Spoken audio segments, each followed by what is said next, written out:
Sabe como uma simples reclamação, dessas que a gente faz no dia a dia, pode acabar virando uma revolução de 20 anos? Pois é, essa é a história de como a frustração com pneus velhos acabou transformando de verdade a indústria de criação de camarão. E tudo começou de um jeito bem inusitado, num voo. Um criador de camarão desabafou com a pessoa errada, ou melhor, com a pessoa certa. A queixa era sobre as gambiarras que ele usava para alimentar os animais, basicamente pedaços de pneu cortado. E segundo ele, era um verdadeiro desastre. Para a gente entender o tamanho do problema, primeiro a gente precisa falar um pouquinho sobre esse mercado, a carcinicultura. É, basicamente, a criação de camarão. E nesse negócio, cada centavo e, mais importante, cada grãozinho de ração faz uma diferença enorme. Tá, mas qual era o problema com esses pneus cortados, afinal de contas? Resumindo em uma frase, era um ralo de dinheiro para os produtores. E aqui está o ponto central de tudo. A ração representa mais da metade, cerca de 60% de todo o custo de produção. Imagina só, é como se mais da metade do orçamento fosse embora só com comida. Qualquer desperdício aqui é um rombo gigantesco no caixa. E olha, não era pouco desperdício não. Um estudo feito por uma universidade botou em números o tamanho do prejuízo. Esses comedouros de pneu jogavam fora mais de 9% da ração. Esse alimento todo ia parar no fundo do viveiro, perdido. Bom, com um problema tão claro e que custava tanto dinheiro, era óbvio que alguém precisava criar uma solução de verdade. E em 2004, ela finalmente apareceu. A primeira solução profissional foi um tipo de silo com tampa. Uma peça bem engenhosa para a época, sabe? Era um sistema até complexo, com 4 partes. Tinha a bacia, a tampa, uma haste e um tripé. E o funcionamento era genial. O comedouro descia na água e na hora que o tripé encostava lá no fundo, a tampa se abria só um pouquinho, o suficiente para os camarões comerem sem que a correnteza levasse toda a ração embora. Parecia que o problema estava resolvido, certo? Bom, nem tanto. Poucos anos depois, uma crise econômica chegou e forçou uma mudança radical em todo o projeto. O cenário econômico virou. De repente, aquele investimento de R$ 21 por comedouro ficou pesado demais. Os produtores precisavam de uma alternativa mais barata. E para ontem, a pressão por uma mudança no design foi enorme. E a solução? Foi abandonar aquele design todo complexo e voltar ao básico.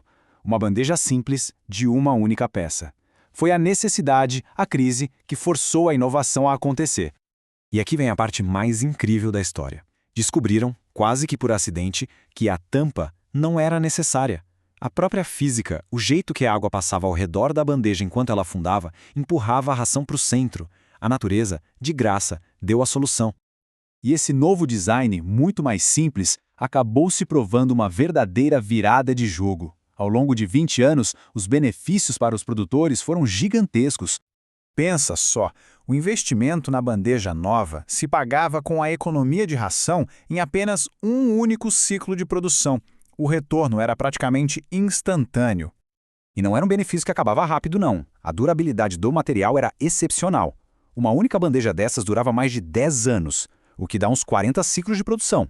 Era um investimento que se pagava várias e várias vezes. Mas o ganho não era só no bolso.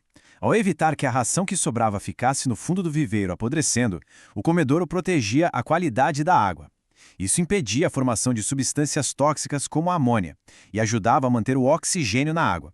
No fim das contas, criava um ambiente muito mais saudável para os camarões. E isso tudo nos traz para 2024. Depois de tanto tempo e tanto sucesso, como é que daria para melhorar ainda mais um design que já era tão bom? A pergunta era exatamente essa. Depois de 2 décadas de sucesso, de benefícios comprovados, o que ainda dava para otimizar? E a resposta estava nos detalhes. Os dados mostraram que as bandejas, mesmo sendo muito eficientes, tinham as paredes um pouco altas. Isso criava uma espécie de engarrafamento, sabe? Limitava quantos camarões conseguiam comer ao mesmo tempo. Então, o foco da nova bandeja 465 foi melhorar a vida de quem usa. Um exemplo claro, antes, para botar peso na bandeja, era preciso fazer uma gambiarra com arame e cimento. Agora não, existe um compartimento interno certinho só para isso. E aqui a gente vê o resultado final de todos esses refinamentos. Paredes mais baixas para mais camarões comerem juntos e um design geral muito mais inteligente e prático para o dia a dia do produtor. Olhando para essa jornada toda, a gente vê uma evolução muito clara. Começou com uma simples reclamação, virou um produto complexo, foi simplificado por causa de uma crise e aperfeiçoado ao longo de 20 anos, sempre ouvindo quem mais importa, o criador.